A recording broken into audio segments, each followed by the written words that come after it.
I believe this first panel will try their best to speak a few things as they can.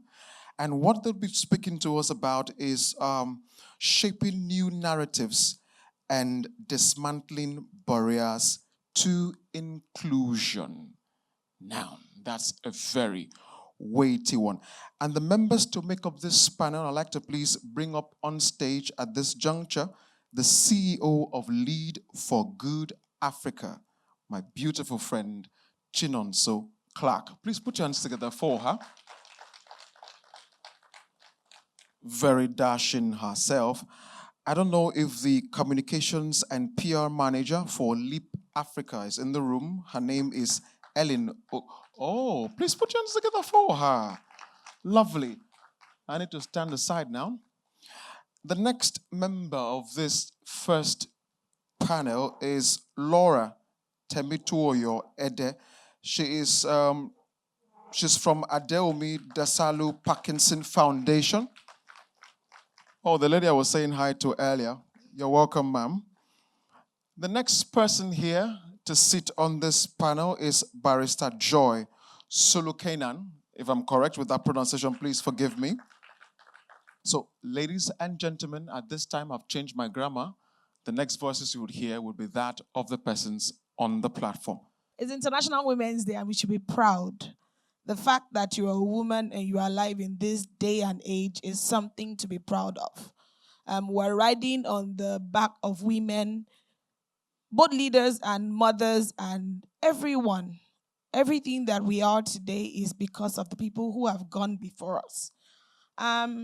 Before I take my seat, I just wanted to do a brief introduction on what we're talking about today. I'm going to be talking to women of valor, value, big women, like they always say. Women who are movers and shakers, policy makers. Not just women who are talking, but women who are doing. Our conversation is around shaping the narratives and dismantling barriers to inclusion for women. In a rapidly changing world, the narrative we construct have the power to shape our reality. For women, these narratives are both empowering and also constraining. This year, the IW Day 2024 conference is supposed to bring together thought leaders, activists, change makers, and tell their stories about how we're breaking down the barriers and the issues that we're still facing in ensuring inclusion. For this session, we will be focused on how do we change the narratives? How do we challenge stereotypes? How do we ensure that the conversations that are happening come together as one? How do we break down these barriers so that the people coming, the ladies and the women coming behind us don't face the same issues we're facing? What role does technology and storytelling play in ensuring that this inclusion is completed? The male allies we have, how do we ensure that we leverage on the strength of these partnerships? What role does advocacy play in ensuring that we increase inclusion for women? And what role does legacy building play in ensuring that the voice of women are heard everywhere? So, as I start this conversation, we will try and make it brief and we'll try and make it impactful. So join us as we continue this conversation today. My name is Odedeyi Oluwakemi, the Executive Director for Bumi Adedayo Foundation. And so I will throw this question to Nomso. Past 5 years, how do you think the narrative around women empowerment has evolved? Reflect on progress and areas that you think we've evolved from and areas that we still need to work on from your point of view. Thank you so much, Kemi. And I must really say well done first before I go into my answer to Emmanuel, for really championing. So please, let's give him a round of applause. Yes, for really championing this cause. And he's been consistent because I remember that we had, a program last year, right, somewhere in Lekki. So to answer the question, There are three areas that I believe that we've made progress, right? One, with awareness. So if you look online, for instance, you can see the digital footprint. We're having conversations. We're speaking about what it means for women to be empowered. We're speaking about creating more opportunities for the younger generation. We have webinars, we have events. So in terms of awareness, I believe that we're making progress. Another thing is in terms of mentoring and training. If you look around, you can see platforms like She Leads Africa, Wimbees, and other platforms that are actually actively mentoring young women and training young women. Now, also, the third place that I see us making progress is in creating policies. But the challenge with creating policies is implementing those policies. So that's where we now really need to ramp up, the speed so that we can ensure that we achieve gender equality at all levels. So have we made progress like they asked me yesterday? Yes, we've made progress. And these are three key areas that I see that we've made progress. Where we also need a lot of work is ensuring that there's more representation of women in leadership roles so that they can bring their diverse perspective and also speak, and create policies and ensure the implementation of policies for more women, both in the public sector, private sector, and of course, CSOs. We're doing well. I think the CSOs, we have a lot of women, in the CSOs, but in the public sector, I believe that we need more women there in leadership roles. All right, thank you, Nonso. And can we give her a round of applause? I like the fact that she was concise and she gave us do's and don'ts and pros and cons and what to focus on and what not to focus on. So I'll take the issue. The next question is, Ellen, how can we advance the narrative of gender equality and inclusion?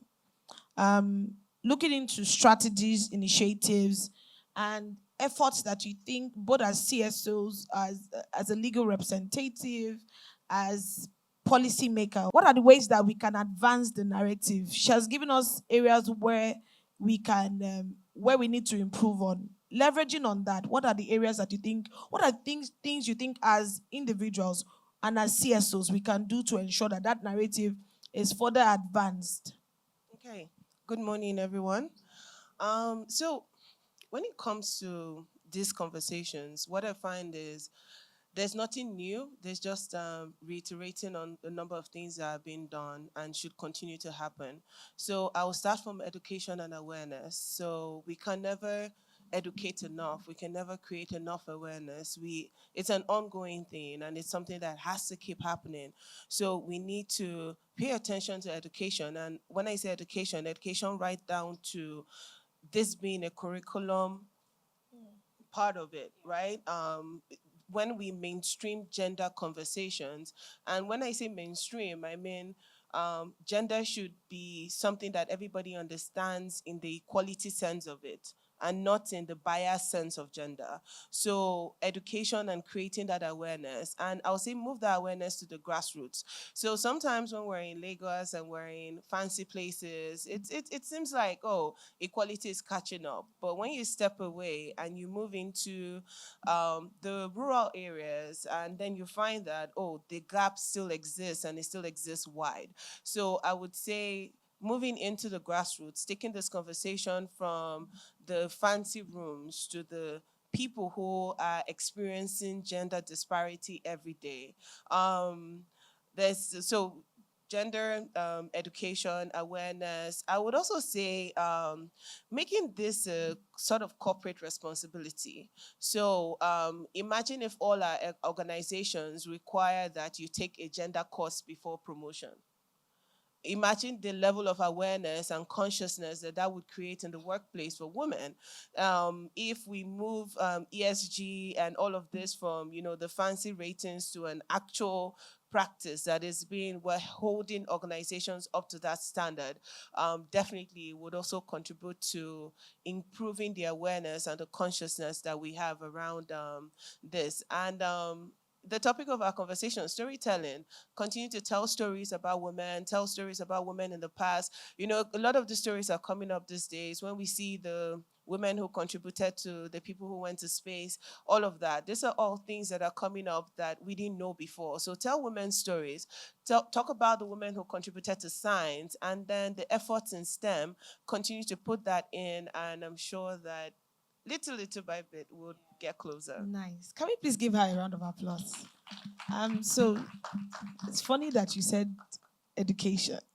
So I work with an organization that is focused on education, and I see how leveraging on creating curriculums in schools, creating advocacy at school at basic level can also help to ensure that we close the gap, not just in Lagos, like you said, or in fancy rooms, ensuring that even people who are not educated get this information, because we often lose them in these conversations.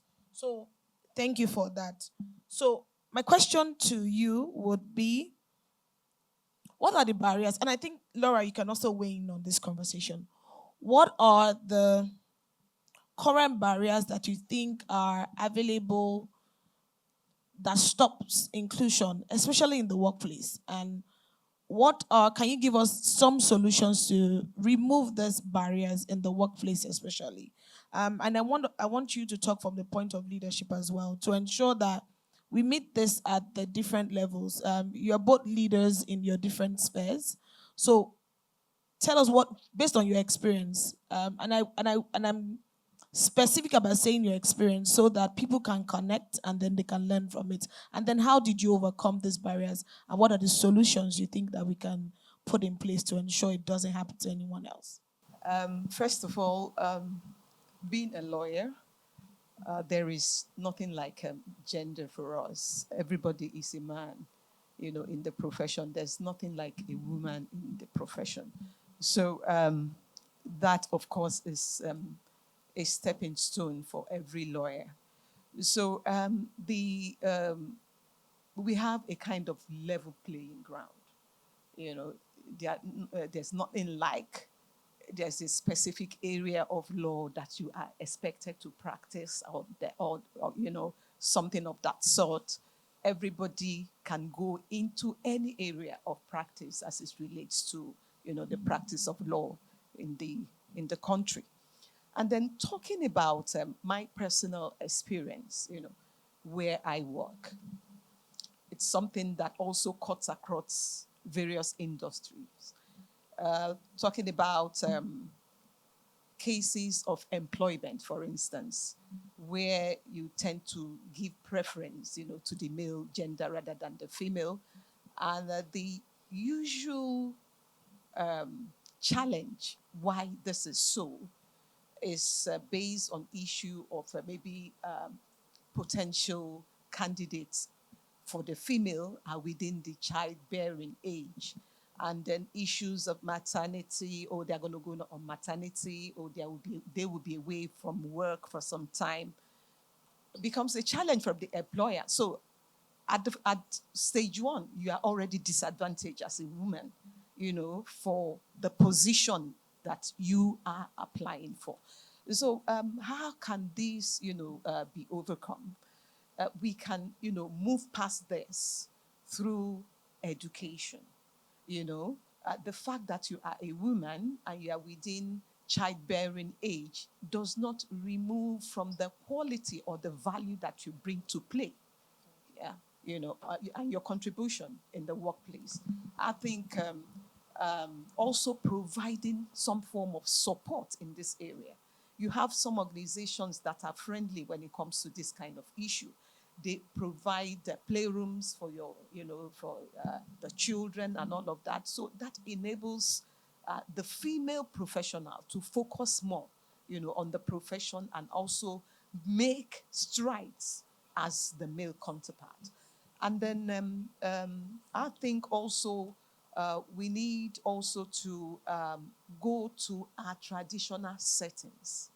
Our traditional settings have been a major barrier. When, for instance, you give birth and they ask, "Oh, what's gender?" and you say male, they go, "Oh," and when you say female, they say, "Ah." So that again is a point of disadvantage. The fact that even at the point of birth, in this traditional African setting, a female is seen as a lesser human being, a lesser sex than the male counterpart, is also an issue. So we need to attack this traditional setting that have gone on for so long. Yes, like the last speaker said, living in Lagos and all of that might, make you to start to believe that these issues don't exist. They do exist. If only you move into the hinterland and see, that play out in one way or the other. I will also give you a personal experience. My late dad was, His Royal Highness, and then my mom had four of us for him, and I happened to be the only female. The only female, was the only child that went to public school. My brothers went to fee-paying schools. At that point, it had, some kind of psychological challenge that I needed to overcome. Why should I be the one going to public school? Why should my brothers be the one, attending fee-paying school?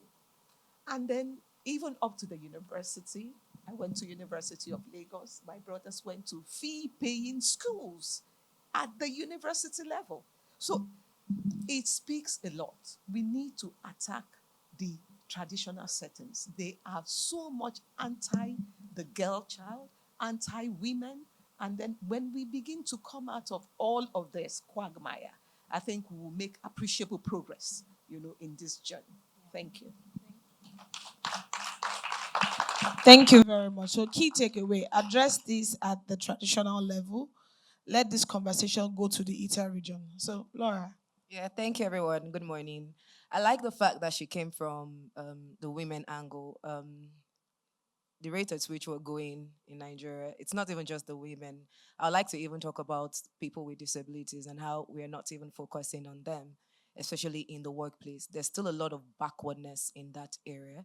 So I'm really glad that she talked on the women, because she said the majority of the things I would have said regarding inclusion of women in the workplace. So let me talk about people with disabilities in the workplace, because that's also one of our core topic here. So it's all goes back to the hiring process and organizations being very intentional about removing that bias and stereotypes, because it starts from the root cause. So from the hiring process, we see a lot of organizations that just want to hire people that have full ability, and they're not looking into hiring people that have disabilities. My secondary school that I went to, I schooled with people with disabilities. There were blind people in my school. So I've grown up with seeing the capability of what people with disabilities can do. There's a school, Bethesda School of the Blind. I follow them every single day. Like at some point, I started telling myself, I think I need to even go and visit these people, because the capabilities that they have, they do everything that we can do. So why can't we hire them for the same thing that we're hiring people with abilities for? So it all stems from the hiring process. Even some organizations, when they want to hire, they're very, very focused on even hiring men over women, because they feel like, okay, for this job, it's a man that can do the job better. And it's just a skill set. Because anything that the male counterpart can do, we can also do. So far, it does not really have to do with physical strength. But even nowadays, even with physical strength, we're coming up, we're killing it.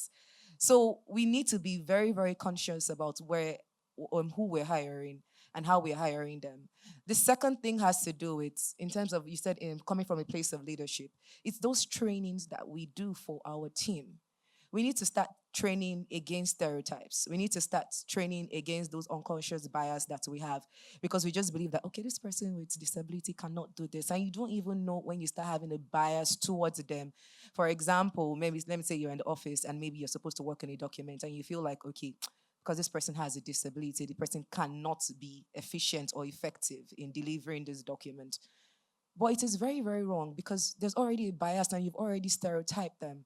So organizations need to be very, very intentional about having this kind of trainings and having this kind of conversations in the office space and the workspace, so that everybody, we're talking about equality, gender equality, gender inclusion. We're talking about all of this. So we need to be very, very conscious. We need to be conscious about professional development not just for people with disabilities, but also for women. We need to be very, very centered on things like this, because this is what is going to advance our thought process in the future. Now, things have happened in the past. In the last 5 years, in the last 2 years, we've been having conversations around building women. And I would not lie, she said it. We've done a lot. We've actually improved from the COVID period. I think was it COVID period we had the Me Too movement where we started talking about domestic abuse, sexual abuse, and all of that.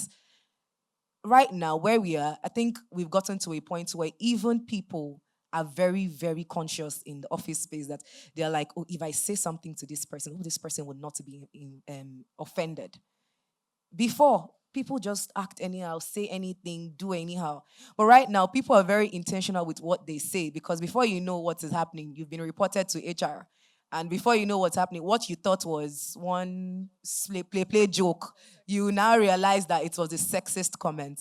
So those kind of things that we need to start sparking in the office, in our organizations that we work with, that see, there are some things that we should not let slide. There are some things that we need to be very, very intentional about, so that we make sure that the office space is very, very comfortable and not toxic for anybody. Thank you so much. Key takeaway: train, train, educate. Um, Remove the bias, even if, and I think that's very interestingly, sometimes I think even we women have bias against ourselves. We even do it more. We have it, it's worse with us. So I think key takeaway is being intentional about taking away the bias. You might not know. It's like, and I think this is something that even I did maybe late last year. I wanted to hire a house assistant, and I was like, oh no, it's only a woman I can hire. And I had some guys that applied, but then, like I said, it took me realizing that um, I was I was putting gender roles on a particular tax as against looking for competency. So for us, take remember that we're susceptible to bias. Be intentional about looking out for it and doing your best to ensure that you don't work in that mindset. None so. Last question. How do you think we can leverage on technology and media to amplify women's voices and this narrative of inclusion? What Give us an example of such platforms, or a way that even as individuals we can amplify what we're doing in this space. Okay, I'll first give an example of a project I worked on last year.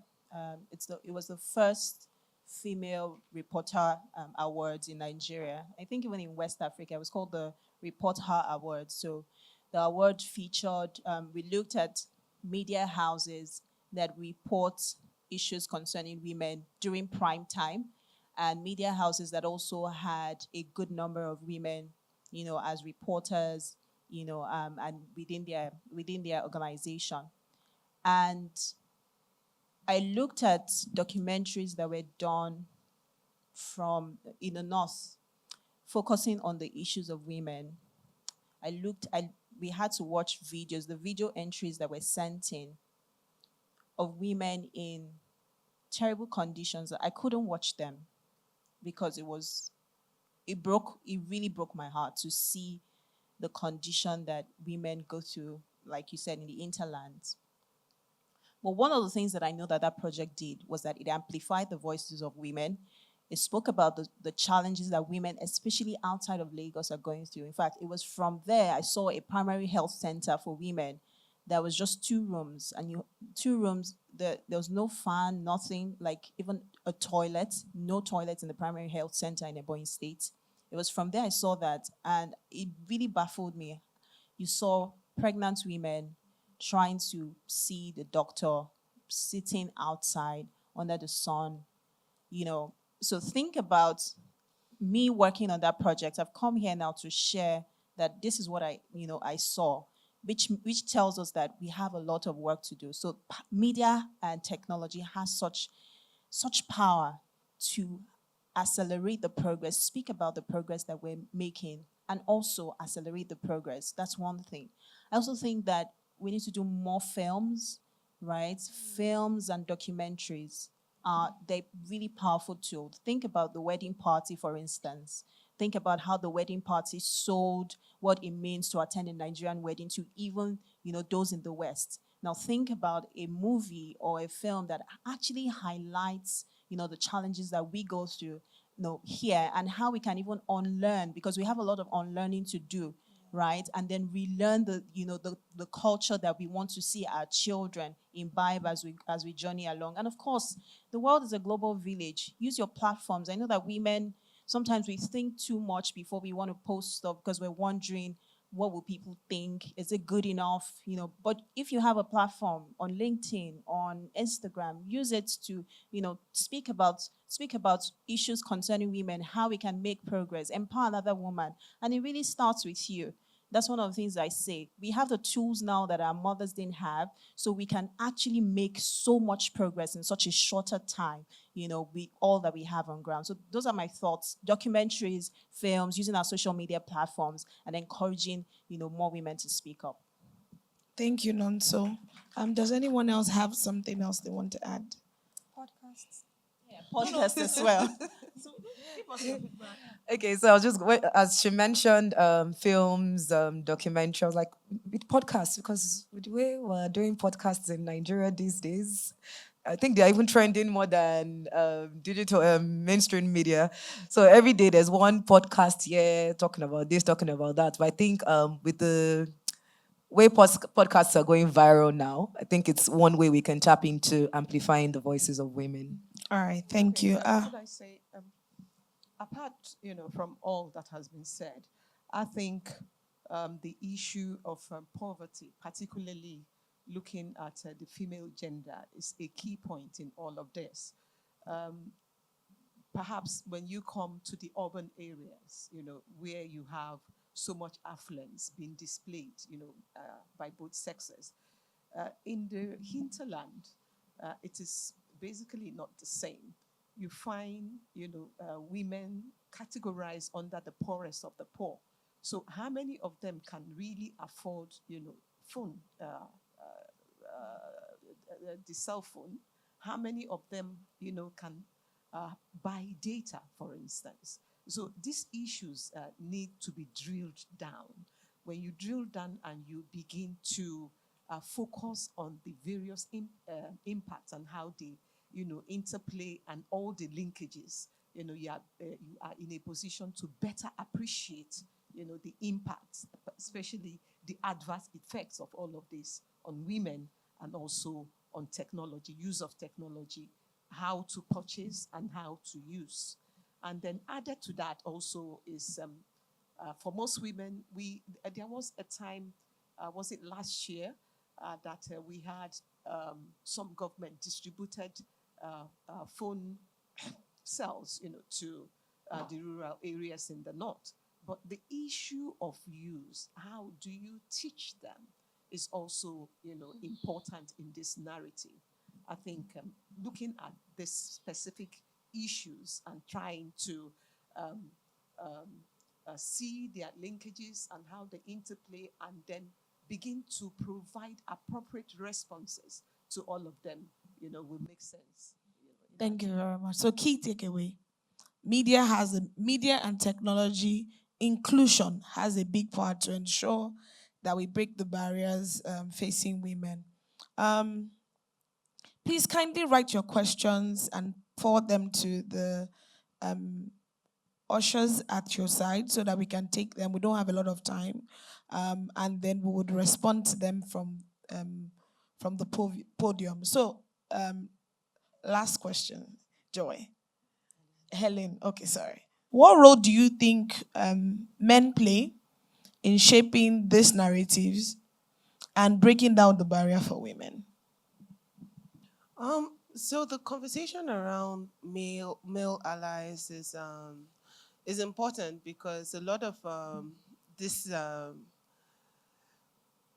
walls were bringing down favor the other gender. So it takes a lot of awareness to decide that as much as this favors me, a more favorable world is more favorable to me than one where I'm the only one that seems to be benefiting.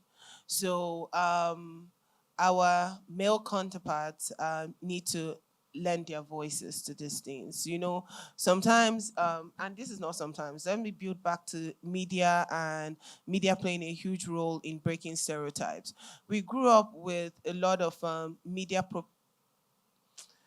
promoting stories that were very one-sided about women. So you found angry women, angry black women, witches. It was just very one-sided. You didn't see the complex nature of a woman.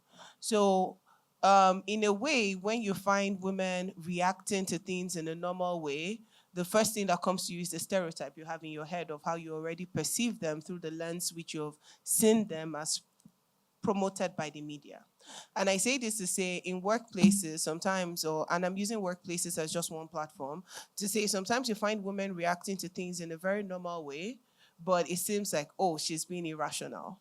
But it takes a male to come in and say she's not being irrational. On both sides, this is actually this is wrong, right? So we need people who are willing to not just empathize, but also step in and lend their voice. It's one thing to not speak up when you see an unfair situation, then come and meet me at the back and say, that thing was not nice. So no, we need males that are strong enough to speak up at the same time and really help shape these narratives. Then we also need men in the homes. We need men to teach their daughters these things.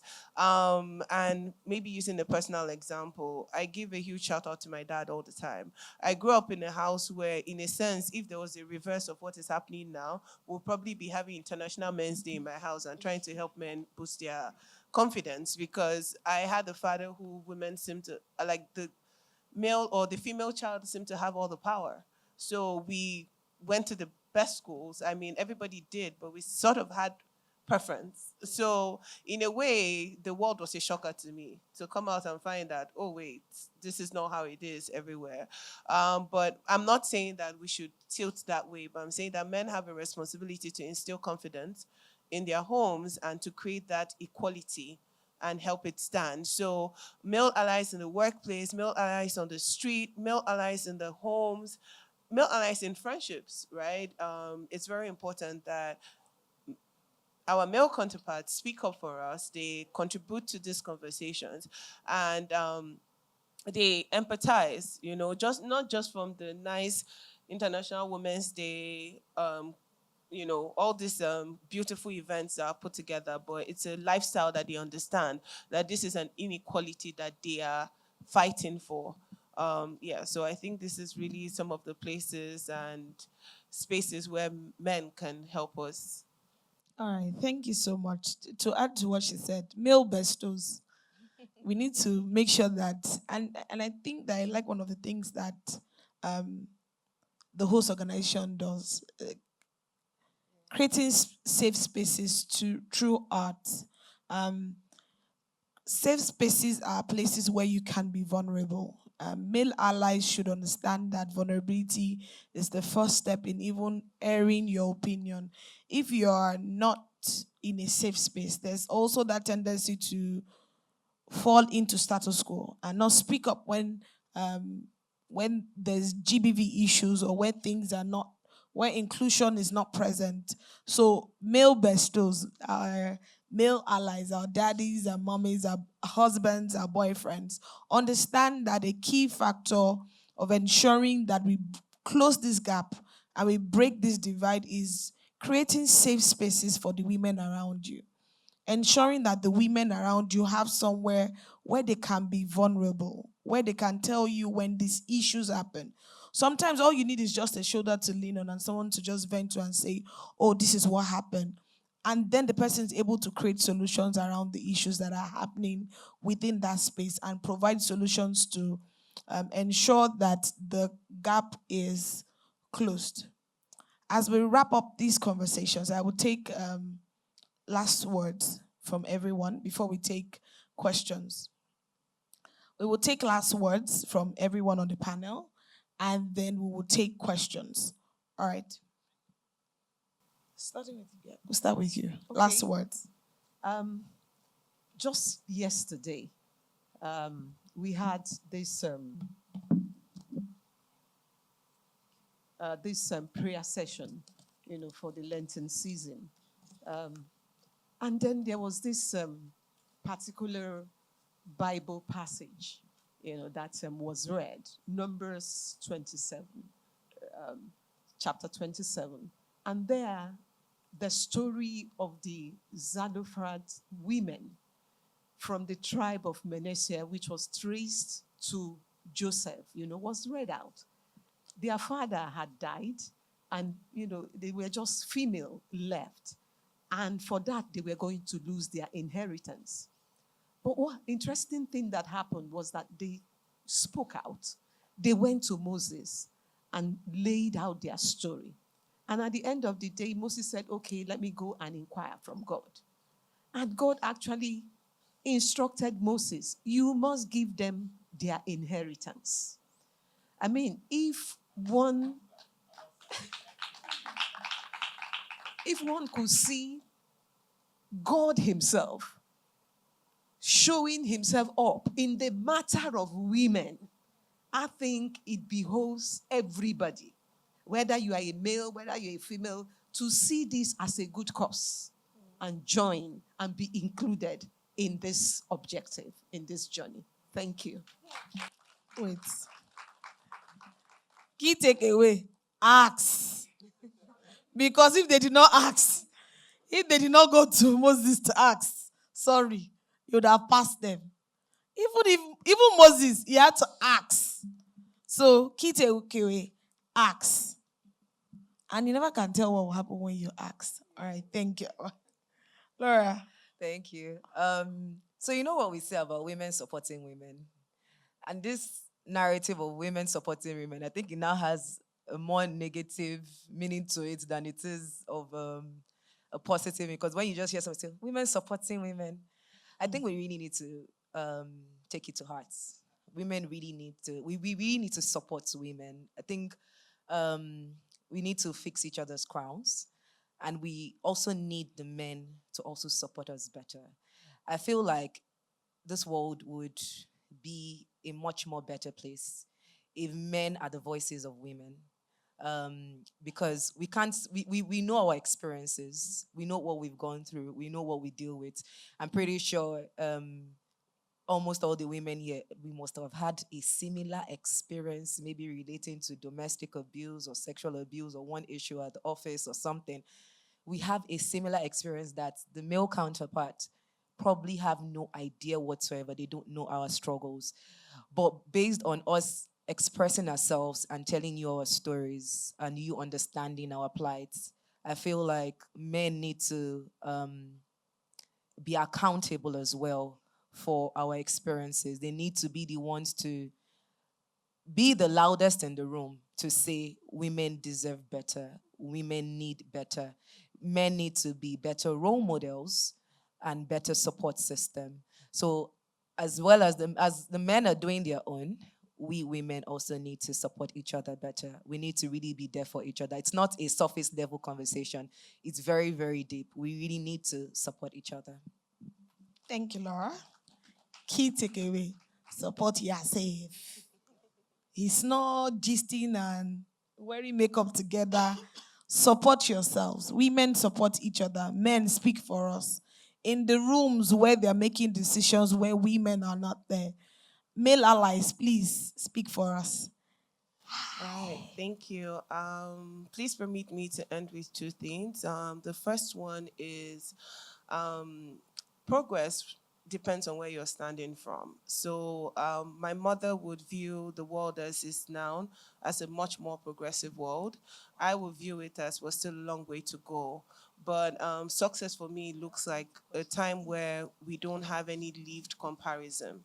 And why I say, let me define what I mean by lived comparison, is that our daughters would not say there was a time, because they would have never experienced that. They would come into a world where gender equality is the norm for them and is the only experience they have had.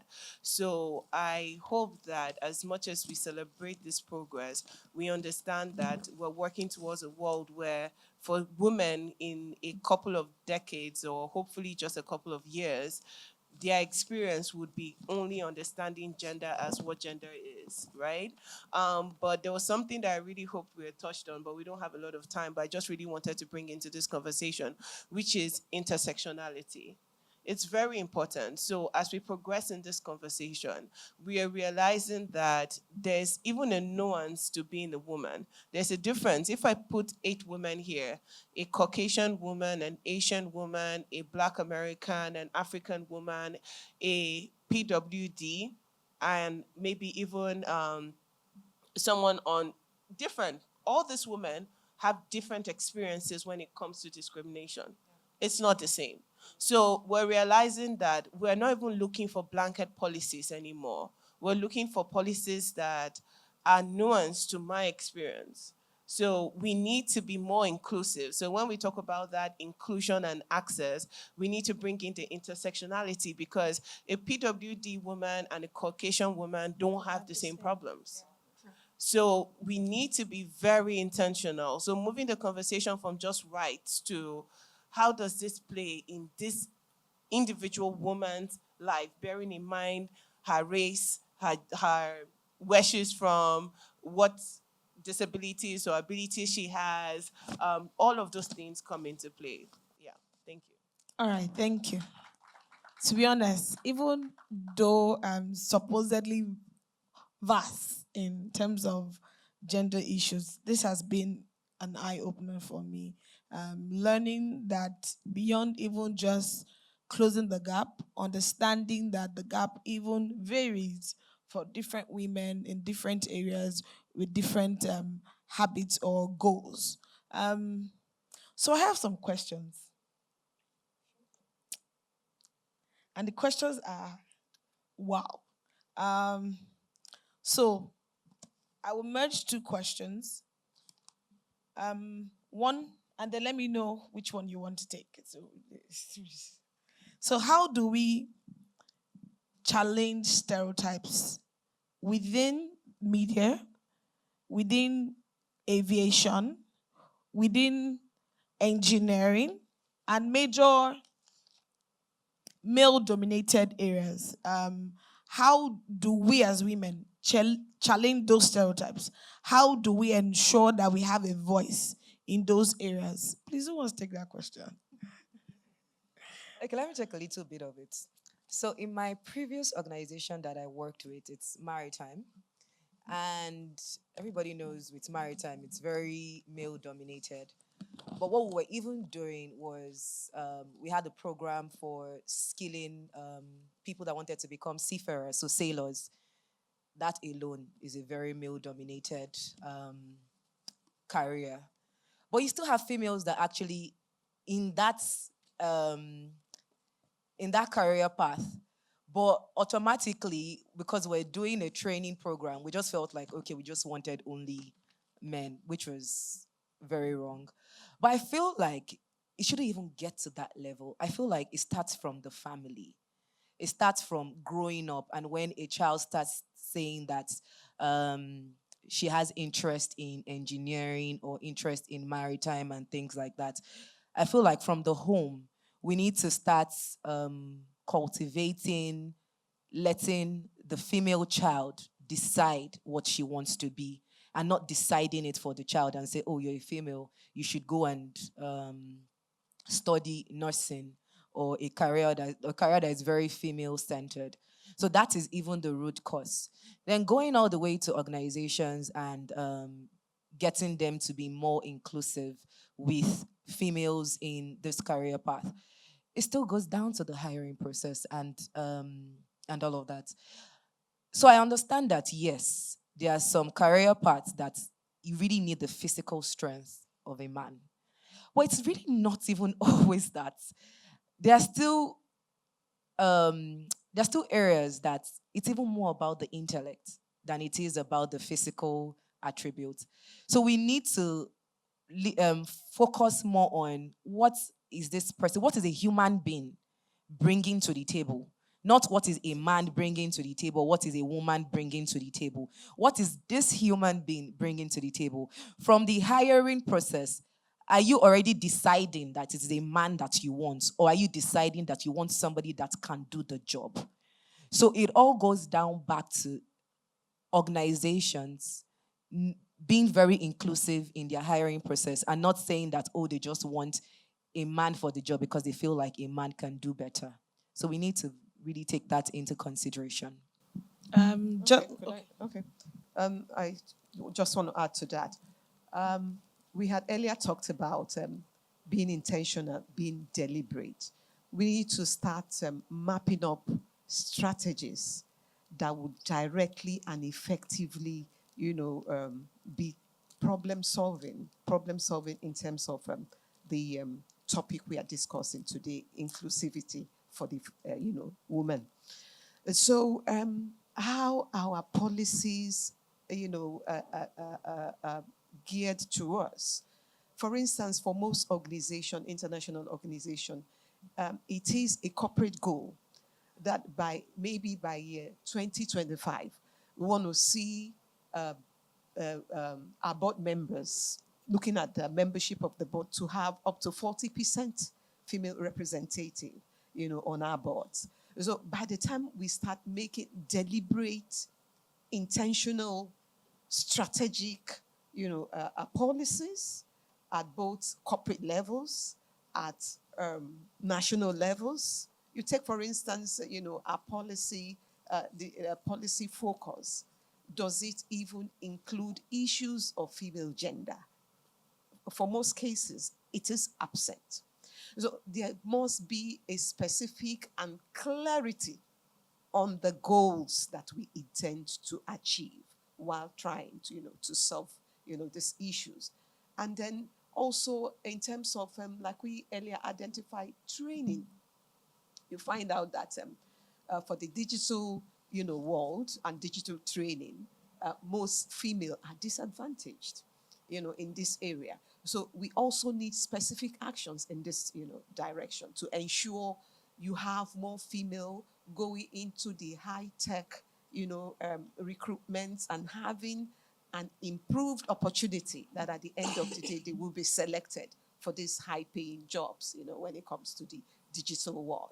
Also, and then we need also to kind of rethink, in terms of our mindsets, and then not to also be continue with this belief that the female is a lesser human being. And so we need to correct that mindset moving forward.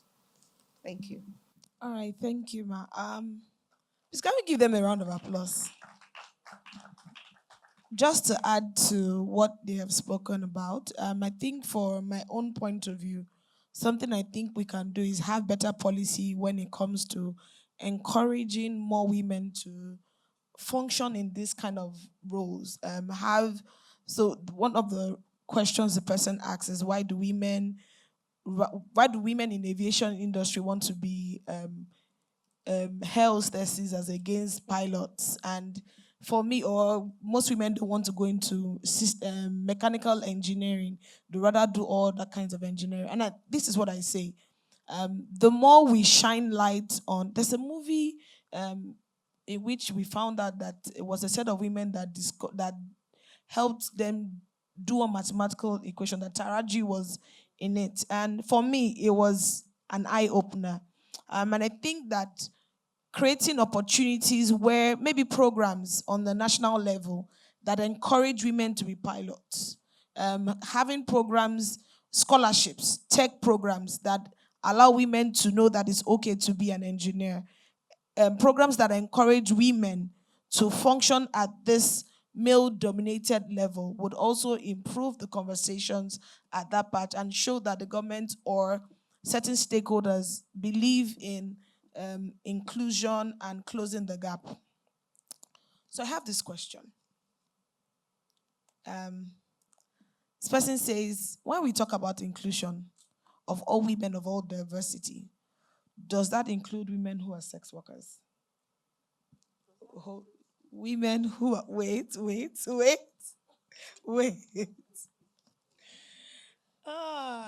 And to follow this question, how can we incorporate intersectionality to ensure that there's inclusivity for everyone? And when we speak about this, we speak about it in terms of policy making, in terms of advocacy, whether at grassroots level or at national level. Okay. Um, this is very interesting. So yes, when we talk about or when we're advocating for women, we're advocating for all women. It's not about what you do or your sexual preferences. It's just about the fact that you're a woman. That is it. So you don't need to be anything. So yes, we're fighting for when we fight for healthcare access, we're fighting for healthcare access for all women. It doesn't matter how you got there, but it matters that you have access to it. So when we're fighting to be heard, when we're fighting for safe practices, we're fighting for all women. When we're fighting for rights or reproductive rights, we're fighting for all women. So again, it doesn't matter how or what you do. That's a non-issue actually. And there are male sex workers as well. Exactly. So it really we're fighting for all women. And when it comes to intersectionality and ways in which we can, like I said, that's actually a new phase of advocating for women we're coming to. So we were in the place where there were a lot of harmful practices and policies and laws that did not favor women. And we came to, or we're journeying, it's a journey. And now we're in a place where we're like, as much as we are pushing these laws and policies, we're realizing that, okay, what I fight for A might not work for B or doesn't have that much effect for B. So I need to be more nuanced when I'm thinking about these things. So it comes down to blanket policies. I think that's what I'll call them. So blanket policies need to start having subsections that are more nuanced. So when you say a woman has the right to free health care or access to health care, you now bring it down to a woman with a PWD woman must have access by providing ramps in hospitals by all means to ensure that they have access. Or if we, accessibility, that's the word. If we even say that women should have equal employment rights. It's coming down to, is your workplace friendly enough for a blind person or wheelchair, or are your computer screens enabled to allow a person with a hearing disability or a visual impairment to be able to use that? So you start bringing it down. You start breaking it from the broad policy to the subsections. So I think when we talk about intersectionality, we're talking about the subsections. So how are we being intentional and more inclusive in the subsections? And also in the representation of these various women in the crafting of these policies. I can't speak so much for a person with living with disabilities. So why can't we have those people speak for themselves? They have the best experience. So we need women in the room. Recently, there was this whole study on research on how women are the most affected by climate change. And then when you look at the people who are making decisions around climate change, you don't have enough women there. So how are women properly advocating for themselves in how these things affect them? So when we come to not for me without me, it comes down to even women, and it comes down to breaking it down to the various voices that represent women. So a white woman should not advocate for me. I shouldn't advocate for a person who is living with disabilities. These people have voices, they have lived experiences, and they're in the best positions to advocate for themselves. Wow. You're such a baby of knowledge, you know that.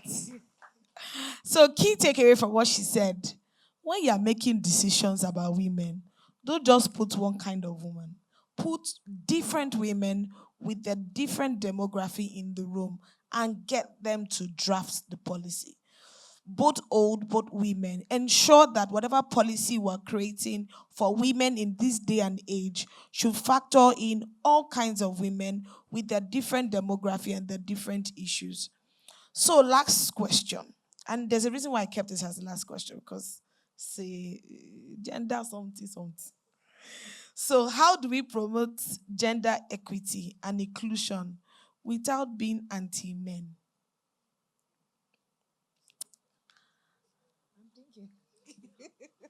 Alas. She said, what is anti men? So, who's going to attempt this one? Who's going to attempt this question? How do we promote gender equity and inclusion without being anti men? Okay. Anti men being against men. Oh, okay. Okay. First and foremost, we must understand the fact that we don't have a level playing ground. And this has been on through centuries, through ages, and all of that. So there is therefore a need for a healing process. If it is understood from this angle, for a male, I think he's in a better place to be receptive, and not be anti the policy and see it as a problem, a challenge that has to be addressed. You have enjoyed, this position, exclusive position. You have been all in all the decisions. You have been the one calling the shots and all of that. So, and then the woman has always been at the background. So, bringing the woman forward, I think, is something that should be positively received by, every male and should not be seen as anti, male. And then, secondly, even when we look at it from the biblical angle, talking about the Christian faith, God did not create a woman to be a lesser human being. If it were so, the bone through which a woman was created would have been taken from the man's foot to show that, yes, your position is to be on the ground. You have to be, downtrodden and all of that. But by the man's rib, which shows that we are equals, that we are walking this journey. We are going through life as partners and not, one that is superior and one that is, inferior. I think that's also, will be a way for the male to see this in a positive, manner and not say that, oh, you're coming to take away what I've always enjoyed and all of that. Thank All you. right, thank you, ma'am. Okay, I'll just chip this in.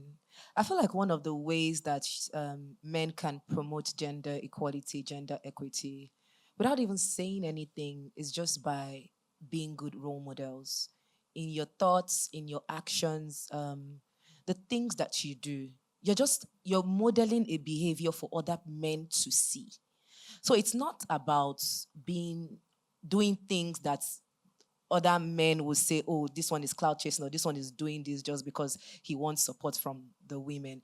I think it's also by knowing the difference between right and wrong and not even doing all of this with the notion that, oh, people are going to judge me. Just do what you feel in your heart of hearts is right.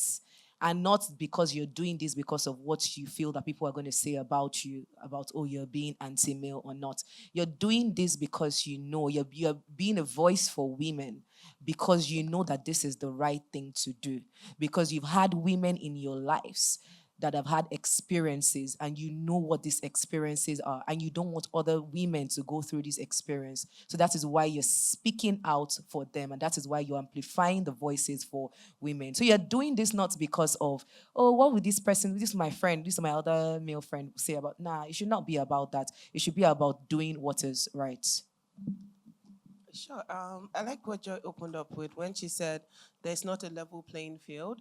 I remember when Black Lives Matter movement started and people started saying, no, all lives matter. And we're like, yes, all lives matter. But right now, Black Lives Matters. So while all genders are equal and and I wouldn't say there's not, the risk exists that we would one day tilt the bar, but we're not even close there yet. We're in 2024. We're in a place where technology has self-driving cars, but there are countries where women cannot vote. This same era. So we're not even close to that balance tilting. We're not there. We're still trying to even catch on. So up until we get there, it's not all lives matter. It's still Black Lives Matters. So yeah. All right. Thank you so much. Last words from me. Feminism is also called anti-men. And the actual meaning of feminism is the advocacy of women's rights on the basis of equality of sexes. Meaning that fighting for the rights of women is not anti-men. It is the fact that all lives matter, like she said. All rights are important. Women and men have the same equal rights. It is unfair. It is not right that women don't have access to what is rightfully theirs. And as individuals, male or female, our goal is to ensure that everywhere we go, we drive this conversation. We inform people that both male and female have equal rights. This conversation needs to go out of the room, as we've said. In Lagos, in Abuja, in major urban areas, it looks like this conversation has gone far. But when you get to the inter-regions, it hasn't. So, last words is, please, let's drive this conversation further. Let's not keep it within these rooms. Let's leverage the platforms that we all have. Let's leverage the networks that we all have in this room. If everyone in this room decides today to take this conversation outside of this room, we have the capacity to impact at least another 10,000 people within the next 365 days. That is the action that we need. That is the move that we need. That is what we need to do to ensure that we close this gap and ensure that inclusion indeed happens across Nigeria, across Africa, and across the world. Thank you once again for being wonderful. Thank you to my panelists, and thank you for being wonderful people. I think we will take our bows. Thank you very much. Thank you. Can we please just constantly appreciate them?